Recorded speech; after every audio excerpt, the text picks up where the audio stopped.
Hello friends, have you ever wondered what factors a court will consider when establishing a parenting plan and corresponding time-sharing schedule for children in a divorce? Well, today we're going to start to get you covered for that in our first of a three-part series relating to Florida Statute 61.13. Welcome back to the Divorce Broadcast. My name is Manny Segarra, coming to you from Miami, Florida.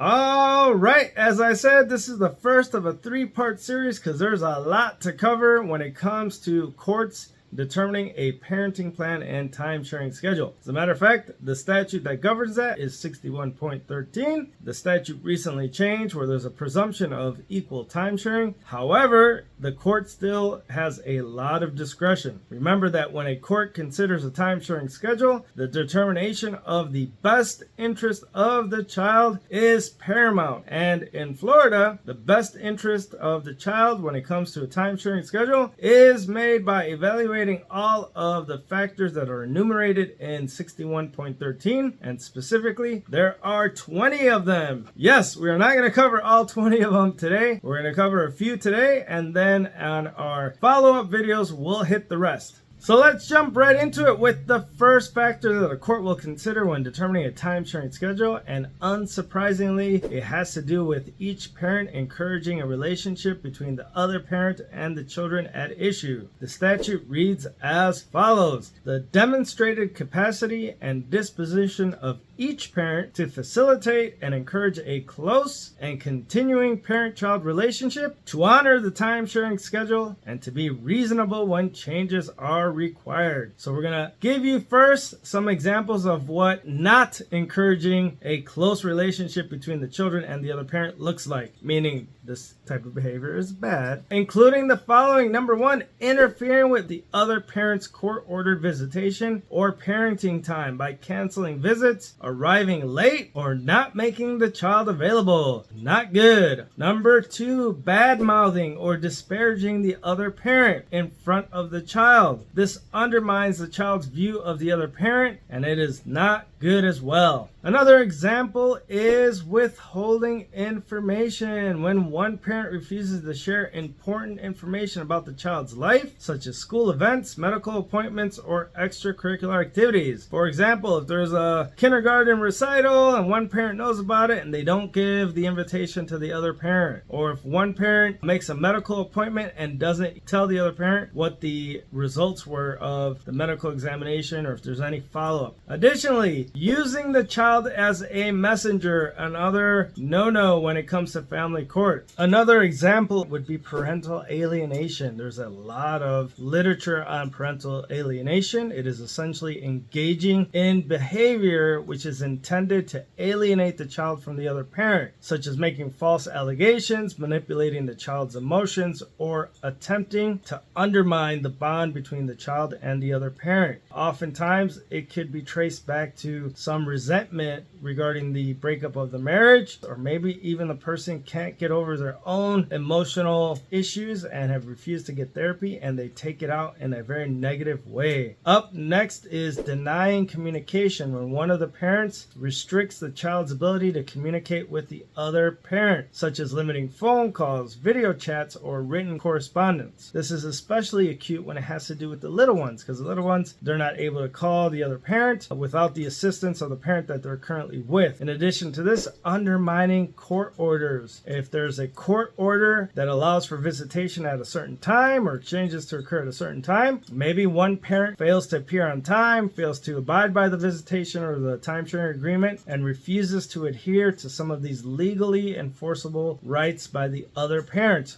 Another great example is when there are hostile time-sharing exchanges. That means when the time-sharing exchanges occur, one of the parents engages in some sort of aggressive behavior. Think about it. It shouldn't be like the showdown at the OK Corral when time-sharing occurs. The parents who are engaging in time-sharing, both of them should be happy, but a lot of times parents either disputing or arguing with each other. Maybe they're filming each other and engaging in that type of inappropriate behavior. Along those same lines is when one parent doesn't actively encourage or support the child's relationship with the other parent. It's often seen with nonverbal communication as the child comes home and tells a story about the other parent who he or she just had time sharing with, and that parent that's present with the child either rolls their eyes or stays quiet or looks annoyed. They don't praise or acknowledge that positive experience. In addition to this, moving the child frequently, as in moving their residence. If a parent moves and then the other parent relocates so that they can be a little bit closer to the child, and then the other parent just keeps moving and changing addresses every time that the other parent tries to be close to them or have access to the child so that they live a little bit closer to them, that could be a sign of not encouraging a relationship with the other parent. All right, so now that we've given some examples of what it looks like when one parent fails to encourage or foster a relationship between the child and the other parent, let's talk about why it is so important to encourage children to love the other parent, even if you don't like it. First and foremost, because it's in the children's best interest. There is a lot of research and expert opinions that consistently support the idea that children generally fare better in life when they have close, supportive relationships with both parents. This type of connection can provide emotional stability and a sense of security for children as they grow up and as they move into adulthood. In addition, it reduces conflict, and less conflict minimizes the impact that a divorce can have on the upbringing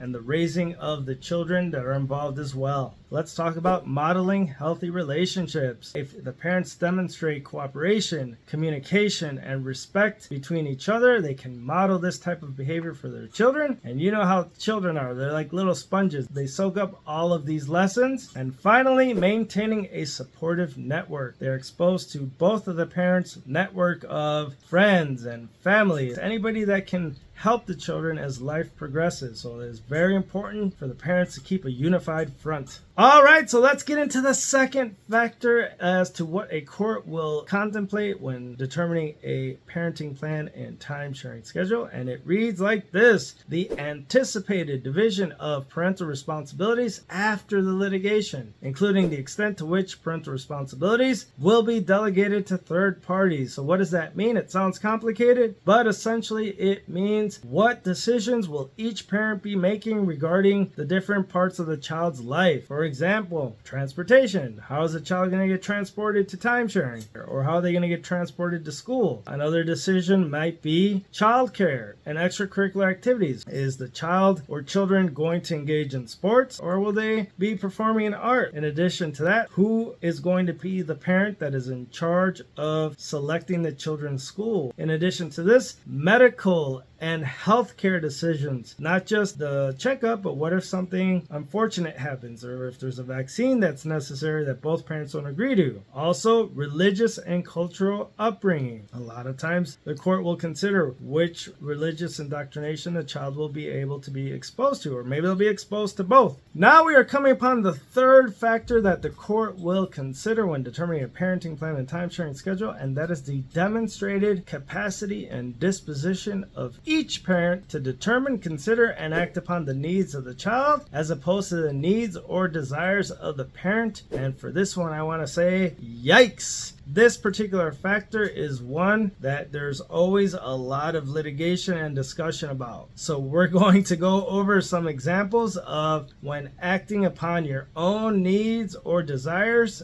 instead of acting upon the needs of the children can get you in a little bit of hot water, meaning no bueno. The first of which will be using children as pawns. One parent may try to use the children to leverage and negotiate either a financial or custody matter. In other words, they leverage the children by saying, well, you can't have access or you can't have time sharing unless you give me X amount of money in alimony or equitable distribution. That is not good. Next up, excessive conflict and hostility. When the ongoing case is pending and one of the parents starts to have arguments in front of the children, or gets hostile or creates a stressful environment, especially during the time sharing exchanges, that is not good. Another prime example is reckless financial behavior. When one of the parents spends either child support or spousal support or alimony on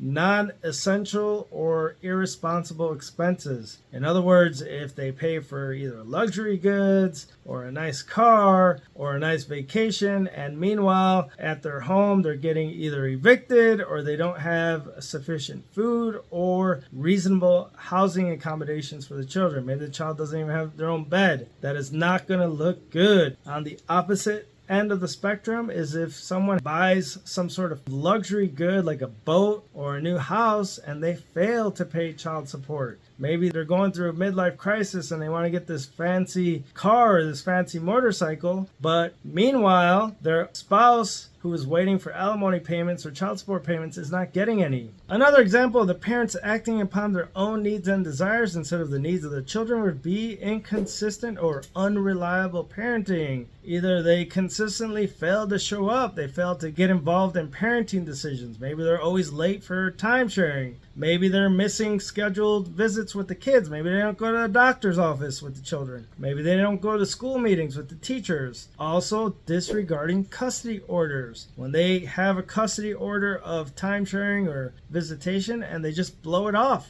Another prime example is when they overburden children with adult concerns. I've said it many times on this channel. Adults shouldn't be talking to the children about the litigation in this case. A couple more examples include when one of the parents engages in neglect or abuse, especially if it's emotional abuse. One issue that comes up quite often in cases is when a parent gets involved in a new relationship and they start to prioritize that relationship instead of the relationship between themselves and the children. It makes it seem like their new boyfriend or the new girlfriend is more important than their children. Finally, failure to address either substance abuse or mental health issues. If the parents have a substance abuse problem and they don't want to get help purposely, they don't either go to Alcoholics Anonymous or go to some sort of counseling. The same thing with substance abuse. If it's drugs, that could look bad because they'd rather continue to engage in that disruptive behavior instead of spend time with their kids. The same can be said for mental health issues. No one's making a judgment about that, but if the parent is not getting the requisite help or medication for that issue, if that's what it requires, that could look really bad to a court. We could also give some of the opposite, which is examples of when acting upon the needs of the child is evident. And this, instead of being bad, is bueno or good. And that starts with a stability and routine. It means that the parents prioritize having a stable routine and schedule for the child or the children across both households. That way, the meals time, the sleep time, and the activities are all in sync. Emotional support, that is huge. Both parents provide emotional support to help the children feel comfortable in expressing how they feel. Minimizing conflict, when the parents tend to take the higher road and not engage in conflict either with the other parent or with anybody in front of the children. Co-parenting cooperation, that's a big one. When the parents put their differences aside, work together to make sure that they focus on the best interests of their children. Also, listening to children, no matter how small or big they are, when the moment comes that they want to share information with you, treasure it and listen to what they have to say. A big one, which I really love, is access to extended family on both sides. You can never have too many grandmas or grandpas, in my opinion, too many cousins. That way, if the parents are in sync, they'll be allowed to go to family parties regardless of who has custody of the children at that time. Along these same lines are celebrating milestones and traditions. If there's a birthday party and everyone can show up, that's wonderful because it's not about the parents, it's about the child, or milestones like graduation. The same thing with the different traditions. If they're religious traditions or cultural traditions, whether it be Easter or Hanukkah or Christmas or whatever, if both parents respect that, the children will benefit from that. In addition to this, flexibility, when the parents aren't so rigid, when they realize that life is fluid and they have to accommodate for when there's different little twists and turns, especially when it comes to kids. It's not linear. There's always different ways that things can go. And finally, counseling and support. If necessary, the parents should be big enough to know that either they need counseling, the children need counseling, or the entire family needs counseling. Now we're coming up to the fourth factor that a court will consider when determining a time-sharing schedule under Florida Statute 61.13, and that is the length of time the child has lived in a stable, satisfactory environment and the desirability of maintaining continuity. I will tell you right now, judges love stability. When it comes to children, it is very seldom that they will upend that stability and completely change the schedule. It makes me think that when they go to judges conference, they learn right away, don't mess with what ain't broke. They like to see the children living in a stable environment where they can thrive.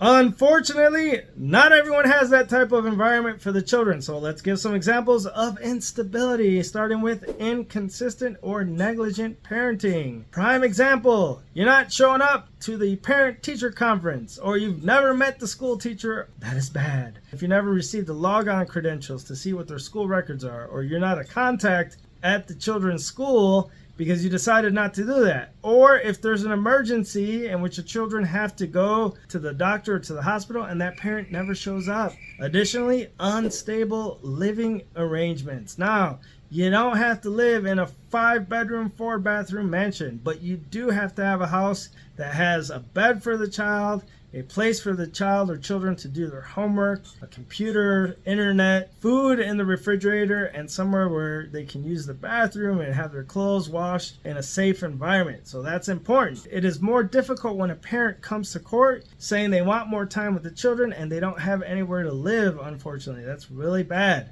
Consistency and stability is so important for children because it offers them a lot of emotional security. Also, the consistency of routines, rules, and expectations of the parents helps to reduce anxiety. This consistency is especially important for the younger kids who aren't mature or emotionally developed, and it offers them a lot of safety. It also provides for academic success. Children are better able to focus and study when they have a stable environment. Also, a stable home where children feel loved contributes to healthy self-esteem for them. It reduces stress because chronic stress oftentimes has a negative impact on the children's physical and mental health as well as their school performance, as we just mentioned. In addition to this, attachment and bonding. Children who grow up in a stable environment are more likely to create stronger and secure attachments with their friends and with their loved ones long term. And finally, it reduces behavioral problems at school as well as delinquency at school. So these are all reasons why judges and a lot of the research that supports the judge's decision show that a stability or a stable home life is very important for children. The fifth factor that the court will consider under Florida Statute 61.13 is the geographic viability of the parenting plan, with special attention paid to the needs of school-age children and the amount of time to be spent traveling to effectuate the parenting plan. That's a big one because now the presumption in Florida is 50-50 time-sharing schedule. However, if the parents live very far away from each other, then it would be hard for one parent to perhaps take that child to school in the morning. So some of the concerns or some of the issues the court may consider is how far do the parents live from each other? How far do the parents live from the children's school? And also, what is the traffic like? In South Florida, traffic a lot of times in the morning is difficult and challenging. Courts don't like children to have to sit there and wake up at 5 in the morning or 4:30 in the morning to sit in traffic for an hour and a half. So geography is one of the areas that could really limit equal time sharing in cases. So be aware of that one. All right, so we're going to talk now about the sixth and final factor that we will be talking about on part 1 of our 3-part series regarding the time-sharing factors here in Florida. We're going to talk about the moral fitness of the parents. Yes, Florida Statute 61.13 explicitly says the court can consider the moral fitness of the parents. And remember, you never know who your judge is going to be, and we don't know how conservative or how liberal they are. So let's give some examples of what a court may consider to be bad moral fitness, starting with substance abuse. Ongoing substance abuse without treatment or drug addiction or alcoholism can be seen to be bad moral fitness for a parent. Also, criminal activity such as a history of violent crimes, child abuse, or domestic violence can raise concerns by the court. Reckless behavior, engaging in dangerous or reckless behavior such as exposing the child to unnecessary risk. When you have your child, don't drag race. Don't jump off an airplane and do a parachute with your children. Maybe not even do that parasail. All of that could be risky behavior, so be careful with that. There are also some cases in which the children are exposed to inappropriate content, so that's bad. Also, adultery and infidelity. Yes, that is something a court may consider, and it also will frown upon it if it is exposed to the children in the case, because that can have detrimental effects on the children. Also, unlawful behavior around the children. Now's not the time to be selling drugs and having all of that in the same house where the children are engaging in timesharing. Not good. And finally, failure to comply with court orders. A court, if it sees that you're not complying with court orders, will have a question about your moral fitness to have contact with the children. Now we're going to go over why showing good moral fitness is important. And first and foremost, it's role modeling. Children learn their moral values and ethical behaviors from their parents, so making sure that a parent demonstrates this behavior is important for the children. Also for the children's moral development. The parents' guidance and values are something that children will inherit and abide by. Empathy and compassion. Children learn that from their parents. Conflict resolution skills. Respect for others regardless of their age, sex, race, sexual orientation, as well as having consequences for their actions. The children will learn from their parents that if they behave inappropriately, there are consequences. This is all very important. All right, so that is a wrap for now on the different factors for Florida Statute 61.13, which covers what a court will consider when determining or establishing a parenting plan and time-sharing schedule. With the second part of this video, when it comes out, we'll move on to the next set of factors, but we covered the first 6 today. Hopefully there is information there that all of you found useful. If you know anyone that would like to know a little bit more about this information, have them look us up at www.segarralawfirm.com. We have offices in Miami and Orlando, Florida. Se habla español. Do us a favor and like this video. Subscribe to the Divorce Broadcast. If you have any comments, stick them in the comment section below. We'll be sure to respond, and we'll see you soon so that we can continue talking about what a court will consider when determining a parenting plan and time-sharing schedule.